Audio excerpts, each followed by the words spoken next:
Colossenses, capítulo 1.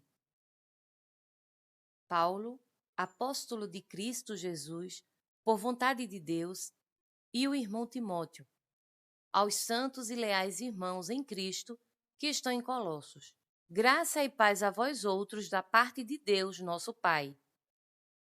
Damos graças a Deus, Pai de nosso Senhor Jesus Cristo, rogando sempre por vós, desde que ouvimos falar da vossa fé em Cristo Jesus e do amor que tendes para todos os santos, por causa da esperança que vos está reservada no céu, da qual já ouvistes pela palavra da verdade, o Evangelho, que vos alcançou e da mesma forma está chegando em todo o mundo, frutificando e se espalhando, assim como ocorreu entre vós, desde o dia em que ouvistes e conhecestes a graça de Deus na verdade.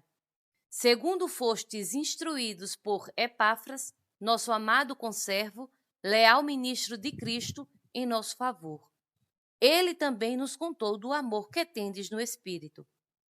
Por esse motivo, também nós, desde o momento em que soubemos desse fato, igualmente, não deixamos de orar por vós e de suplicar que sejais cheios do pleno conhecimento da verdade de Deus, com toda a sabedoria e entendimento espiritual.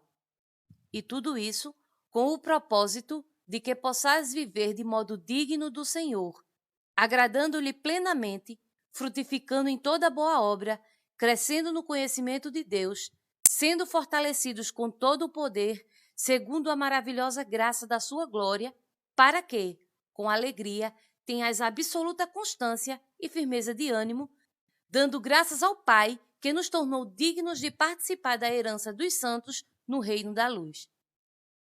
Ele nos resgatou do domínio das trevas e nos transportou para o reino do seu Filho amado, em que temos a plena redenção por meio do seu sangue, isto é, o perdão de todos os pecados. Ele é a imagem do Deus invisível, o primogênito sobre toda a criação, porquanto nele foram criadas todas as coisas nos céus e na terra, as visíveis e as invisíveis, sejam tronos ou dominações, sejam governos ou poderes, tudo foi criado por ele e para ele. Ele existe antes de tudo o que há, e nele todas as coisas subsistem. Ele é a cabeça do corpo, que é a igreja. Ele é o princípio e o primogênito dentre os mortos, a fim de que, em absolutamente tudo, tenha a supremacia.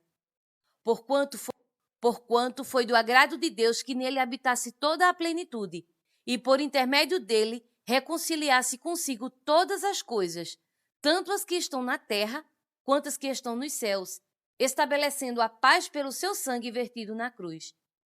E a vós outros também que, no passado, éreis estranhos e inimigos de Deus, conforme demonstrado pelas obras mais que praticáveis, agora, entretanto, ele nos reconciliou no corpo físico de Cristo, por meio da morte, para nos apresentar santos, inculpáveis e absolvidos de qualquer acusação diante dele.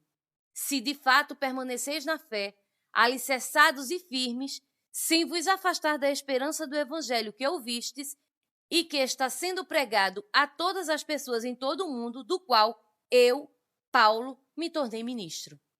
Agora me alegro nos meus sofrimentos por vós e completo no meu corpo o que resta das aflições de Cristo em benefício do seu corpo, que é a Igreja, da qual me tornei servo de acordo com a convocação de Deus, que me foi outorgada para convosco, a fim de tornar completamente conhecida a palavra de Deus, o mistério que esteve oculto durante séculos e gerações, mas agora foi revelado aos seus santos, a quem Deus, entre os que não são judeus, aprouve dar a conhecer as riquezas da glória deste mistério, isto é, Cristo em vós, a esperança da glória. A ele, portanto, proclamamos, aconselhando e ensinando a cada pessoa com toda sabedoria, para que apresentemos todo o homem perfeito em Cristo. E para cumprir esse propósito, eu me esforço arduamente, lutando conforme o seu poder, que opera eficazmente em mim. Capítulo 2. Portanto, gostaria que soubesseis como é grande a luta que enfrento por vós, pelos que estão em Laodiceia e por todos os que ainda não me conhecem pessoalmente. Esforço-me a fim de que o coração deles seja animado, estando vós unidos em amor e juntos alcanceis toda a riqueza do pleno entendimento, para que possais conhecer perfeitamente o mistério de Deus, a saber, Cristo. Nele estão ocultos todos os tesouros da sabedoria e do conhecimento. Falo dessa forma para que ninguém vos engane com argumentos interessantes, porém falsos. Porquanto, apesar de estar fisicamente distante de vós, estou convosco em espírito e me sinto feliz ao verificar que estás vivendo em plena ordem e como está firme a vossa fé em Cristo. Sendo assim, da mesma forma como recebestes a Cristo Jesus, o Senhor, também andai nele, alicerçados e edificados nele, transbordando em gratidão, tendo cuidado para que ninguém vos escravize a vãs e enganosas filosofias, que se baseiam nas tradições humanas e na falsa religiosidade deste mundo e não em Cristo. Pois, somente em Cristo habita corporalmente toda a plenitude de Deus. Assim como em Cristo estáis aperfeiçoados. Ele é o cabeça de todo o poder e autoridade. Nele também fostes circuncidados, não por intermédio de mãos humanas, mas com a circuncisão feita por Cristo, que é o despojar da carne pecaminosa. Isso aconteceu quando fostes sepultado com ele no batismo, e com ele foram ressuscitados mediante a fé no poder de Deus, que o ressuscitou dentre os mortos. E a vós outros, que estáveis mortos pelas vossas transgressões e pela circuncisão da vossa carne, vos deu vida juntamente com ele, perdoando todos os nossos pecados. E cancelou a escrita de dívida que consistia em ordenanças e que nos era contrária. Ele a removeu completamente, pregando-a na cruz. E, despojando as autoridades e poderes malignos, fez deles um espetáculo público, triunfando sobre todos eles na cruz. Portanto, ninguém tem o direito de vos julgar pelo que comeis, ou pelo que bebeis, ou ainda com relação a alguma festa religiosa, celebração das luas novas ou dos dias de sábado. Esses rituais são apenas sombra do que haveria de vir. A realidade, todavia, encontra-se em Cristo. Não aceiteis que alguém seja árbitro contra vós, fingindo humildade ou culto a anjos, fundamentando-se em visões, ostentando a inútil arrogância do seu conhecimento carnal. Trata-se, pois, de uma pessoa que não está unida à cabeça, a partir da qual todo o corpo, sustentado e unido por seus ligamentos e juntas, efetua o crescimento concedido por Deus. Considerando que morrestes com Cristo para as tradições humanas e a falsa religiosidade deste mundo, por que vos sujeitais ainda a tais ordenanças, como se pertencesseis a este sistema de valores? Não mais obedeçais a regras como estas. Não toques, não proves, não manuseis. Todas essas regras estão destinadas a desaparecer pelo uso, pois se baseiam em ordenanças e ensinos meramente humanos.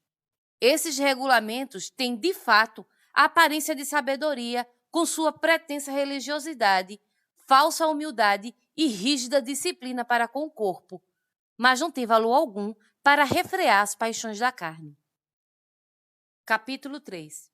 Portanto, visto que fostes ressuscitados com Cristo, buscai o conhecimento do alto, onde Cristo está assentado à direita de Deus. Pensai nos objetivos do alto e não nas coisas terrenas, pois morrestes, e a nossa vida está escondida com Cristo em Deus.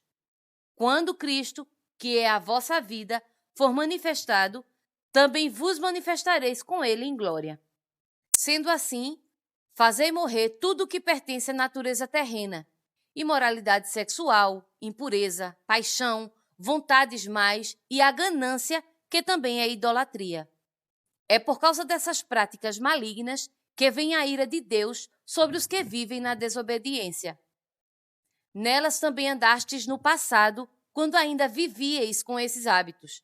Mas agora, livrai-vos de tudo isto: raiva, ódio, maldade, difamação, palavras indecentes do falar. Não mintais uns aos outros, pois já vos despistes do velho homem com suas atitudes, e vos revestistes do homem novo, que se renova para o pleno conhecimento, segundo a imagem daquele que o criou. Nessa nova ordem de vida, não há mais diferença entre grego e judeu, circunciso e incircunciso, bárbaro e cita, escravo ou pessoa livre, mas, sim, Cristo é tudo e habita em todos vós. Assim, como povo escolhido de Deus, santo e amado, revesti-vos de um coração pleno de compaixão, bondade, humildade, mansidão e paciência. Zelai uns pelos outros e perdoai-vos mutuamente. Caso alguém tenha algum protesto contra o outro, assim como o Senhor vos perdoou, assim também procedei. Acima de tudo, no entanto, revesti-vos do amor, que é o elo da perfeição. Seja a paz de Cristo o juiz em vossos corações, tendo em vista que fostes convocados para viver em paz como membros de um só corpo, e sede agradecidos. Habite ricamente em vós a palavra de Cristo, ensinai e aconselhai uns aos outros com toda a sabedoria, e cantai salmos, hinos e cânticos espirituais, louvando a Deus com gratidão no coração. E tudo quanto fizerdes, seja por meio de palavras ou ações, fazei em o nome do Senhor Jesus, oferecendo por meio dele graças a Deus Pai. Mulheres, cada uma de vós seja submissa ao próprio marido, pois assim deveis proceder por causa da vossa fé no Senhor. Maridos, cada um de vós ame sua esposa e não a trate com grosseria. Filhos, obedecei em tudo a vossos pais, porquanto essa atitude é agradável ao Senhor. Pais, não irriteis vossos filhos, para que eles não fiquem desanimados. Escravos, obedecei em tudo a vossos senhores terrenos, não servindo apenas quando supervisionados, como quem age somente para contentar os homens, mas trabalhando com sinceridade de coração, por causa do vosso temor ao Senhor. E tudo quanto fizerdes, fazei-o de todo o coração, como para o Senhor e não para os homens, conscientes de que recebereis do Senhor a recompensa da herança. É a Cristo, o Senhor, a quem estáis servindo. Pois quem agir de forma injusta receberá o devido pagamento da injustiça cometida, e nisto não há exceção para pessoa alguma. Capítulo 4. Senhores, tratai vossos servos de modo justo e equânime, sabedores que também vós tendes um Senhor no céu. Perseverai na oração, vigiando com ações de graças. Rogai, ao mesmo tempo, de igual maneira por nós, para que Deus abra uma porta para a nossa mensagem, a fim de que possamos proclamar o mistério de Cristo, pelo qual estou preso. Orai para que eu consiga manifestá-lo francamente, como me cumpre fazê-lo. Portai-vos com sabedoria para com os que são de fora. Aproveitai ao máximo todas as oportunidades. A vossa maneira de falar seja sempre agradável e bem temperada com sal, a fim de saberdes como deveis responder a cada pessoa. Quanto à minha situação, Tíquico, irmão amado, fiel ministro e conservo no Senhor, de tudo vos informará. Eu vos envio com o objetivo principal de vos colocar a par sobre como estamos vivendo, e para que ele possa confortar vosso coração. Em sua companhia, vos envio Onésimo, leal e amado irmão, que é um de vós. Eles vos farão saber tudo o que está acontecendo por aqui. Saúda-vos Aristarco, meu companheiro de prisão, assim como Marcos, primo de Barnabé, sobre quem já recebestes instruções. Se ele vos for visitar, recebei-o. Jesus, chamado Justo, também vos envia saudações. Esses são os únicos da circuncisão que são meus cooperadores em benefício do reino de Deus. Eles têm me proporcionado grande apoio e consolo. Epáfras, que também é um de vós e servo de Cristo Jesus, vos envia saudações. Ele está sempre guerreando por vós em suas orações, para que, como crentes maduros e cheios de fé, continueis caminhando firmes na prática de toda a vontade de Deus. Sou testemunha do quanto ele se esforça em seu zelo fraternal por vós e pelos que estão em Laodiceia e em Hierápolis. Lucas, o médico amado, e Demas vos cumprimentam carinhosamente. Cumprimentai igualmente todos os irmãos em Laodiceia e também Ninfa e a igreja que se reúne em sua casa. Depois de lida entre vós, fazei com que esta carta também seja recebida e lida na igreja dos laodicenses, e que vós, de igual modo, possais ler a carta de Laodiceia. E dizei a Arquipo: cuida do ministério que recebestes no Senhor, para que o cumpras. Eu, Paulo, faço questão de saudar-vos de próprio punho. Lembrai-vos das minhas algemas. A graça esteja com todos vós.